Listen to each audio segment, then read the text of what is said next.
आइए।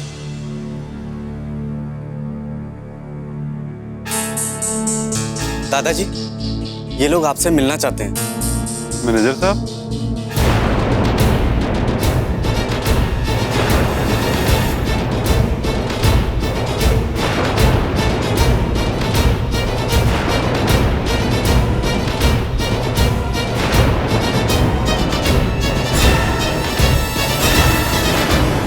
नमस्ते सूद साहब। सूद साहब, आपसे कुछ जरूरी बात करना थी, इसलिए आपको परेशान किया। आपको तो मालूम ही है कि आपके बहुत सारे एम्प्लॉइज के चेक आज बैंक में जमा हुए हैं और मुझे एक दिन में ही उनका पेमेंट करना है। और आप जानते हैं कि सभी एम्प्लॉइज के जो चेक हैं वो बेरर हैं। हाँ, एक बात और आपको बताना थी। एक चेक और बड़े अमाउंट का जमा हुआ है, शायद किसी क्लाइंट का है। पर हाँ, मैंने उसे समझा दिया कि अकाउंट में बैलेंस कम होने के कारण इसमें वक्त लगेगा। मुझे लगता है कि उन्होंने ही आपकी पुलिस में कंप्लेंट की है। और चूंकि आप हमारे पुराने क्लाइंट हैं, इसलिए मैंने पुलिस वालों से कहा कि कोई भी एक्शन लेने के पहले हमें सूद साहब से मिल लेना चाहिए।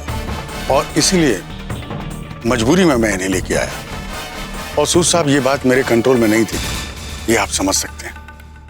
मैं समझता हूँ। लाल जी, मेरी चेकबुक ले आओ। मैं उन्हें लाया बाबूजी।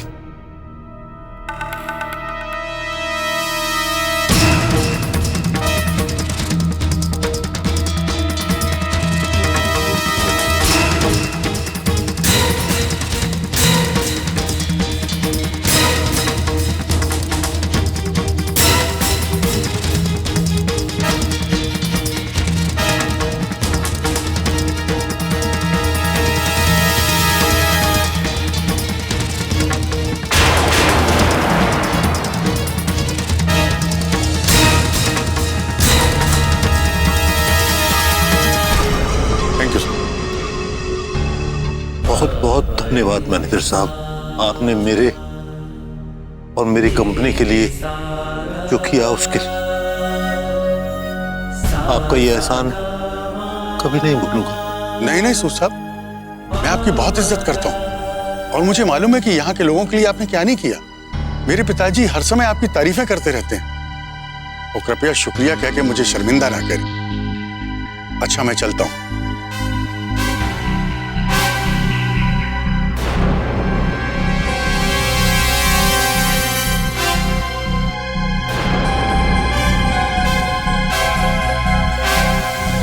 सुना तुमने?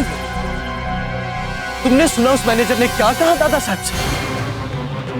मैं आपकी बहुत इज्जत करता हूं और तुम, वो तो फिर भी पराया है वीरेन, लेकिन तुम तो इस घर के बेटे हो। तुम्हें अंदाजा भी है कि तुम क्या करने जा रहे थे? अपनी पुरखों की कमाई हुई इज्जत मिट्टी में मिलाने जा रहे थे तुम।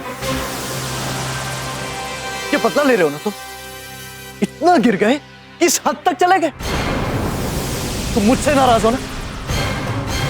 मैं हूं ना तुम्हारा गुनहगार? तो मुझसे बदला लो, मुझसे, मेरे दादा साहब से नहीं, मेरे परिवार से नहीं।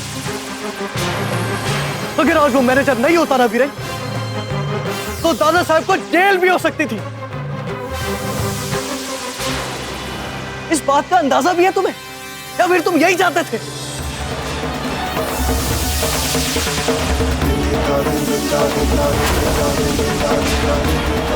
दादा साहब को इस उम्र में परेशान मत करो वीरेन। बस बहुत हुआ, हाथ जोड़ता हूं तुम्हारे, बस करो अब।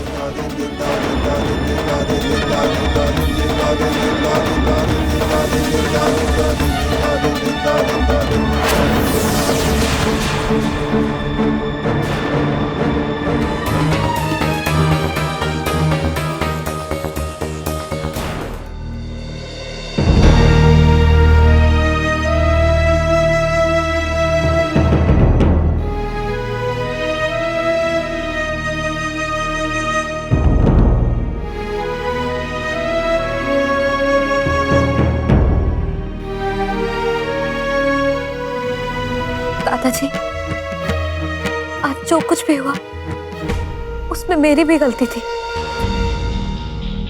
मैं ये सब होने से रोक सकती थी, मैंने वीरेन के पास पैसे देखे थे दादाजी। मैंने उससे पूछा भी, ये कैसे पैसे हैं?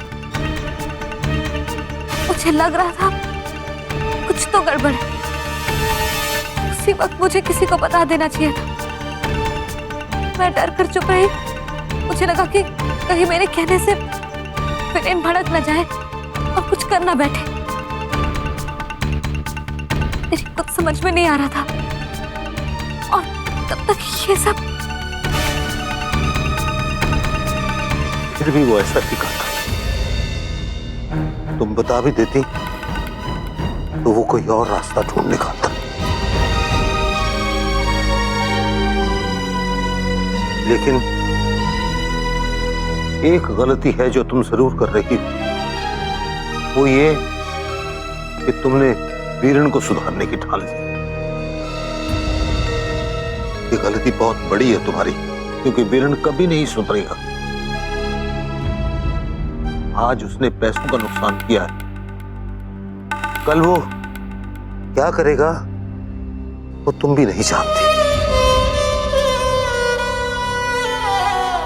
और जान भी नहीं सकती। और वो इसी तरह हमें हैरान करेगा, चोट पहुंचाएगा हमें, जलील करेगा हमें, लेकिन तुम कुछ नहीं कर पाओगे, कुछ नहीं।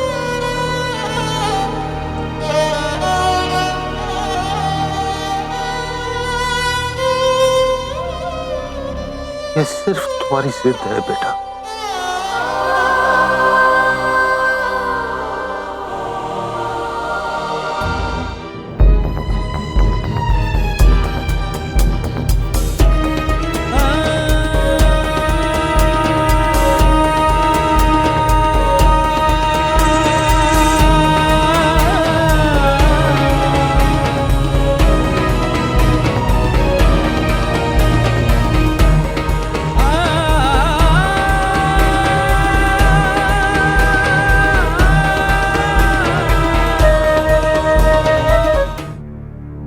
क्या हुआ वीरेन? तुम यहाँ अकेले क्यों खड़े हो? मुझे तो लगा तुम अब खुशियां मना रहे हो। यही तो चाहते थे ना तुम? एक तो तुमने आज दान करके इतना बड़ा पुण्य कमाया, और उससे भी बढ़कर ये कि दादाजी की सालों की इज्जत और मर्यादा मिट्टी में मिला दी तुमने। तुम्हें तो जश्न मनाना चाहिए ना। आज दादाजी की ईमानदारी पर उंगली उठी है वीरेन। पुलिस हमारे घर तक आ गई। आज दादाजी को उस बैंक मैनेजर के सामने अपनी कंपनी और अपने परिवार की इज्जत के लिए हाथ जोड़ने पड़े।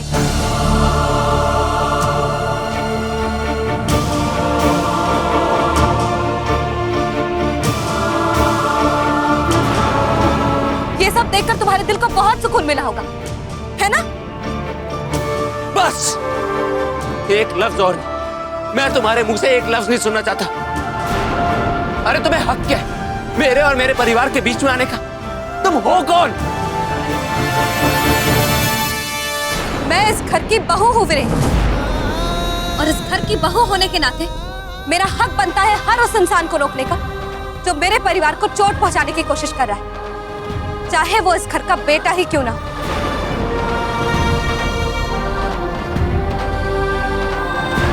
और इसके लिए मुझे जो करना होगा मैं करूंगी। मरते दम तक अपने परिवार का साथ नहीं छोड़ूंगी। ओह, तो तुम्हें लगता है कि ये तुम्हारे घर वाले, तुम्हें लगता है कि ये तुम्हारा घर है? मैं भी देखता हूं कब तक तुम्हें ऐसा लगता है, कब तक तुम इनका साथ दे पाओगी, कब तक तुम इस घर में रह पाओगी। जब तक तुम्हें अपनी गलती का एहसास नहीं हो जाता वीरेन, जब तक तुम इन सबको अपना नहीं मान लेते, जब तक तुम ये नहीं मान लेते कि सब तुमसे प्यार करते हैं और हमेशा से करते आए हैं, तब तक।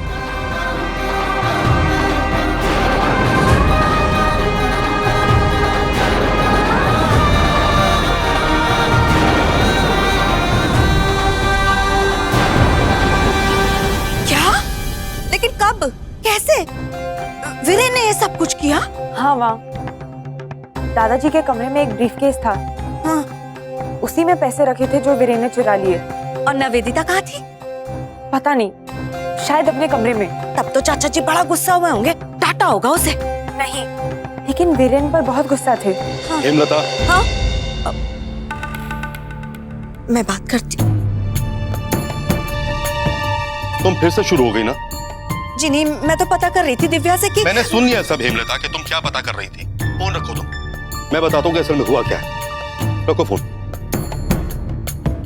दिव्या, मैं ना तुझसे बाद में बात करती हूँ, ठीक है? ठीक है माँ।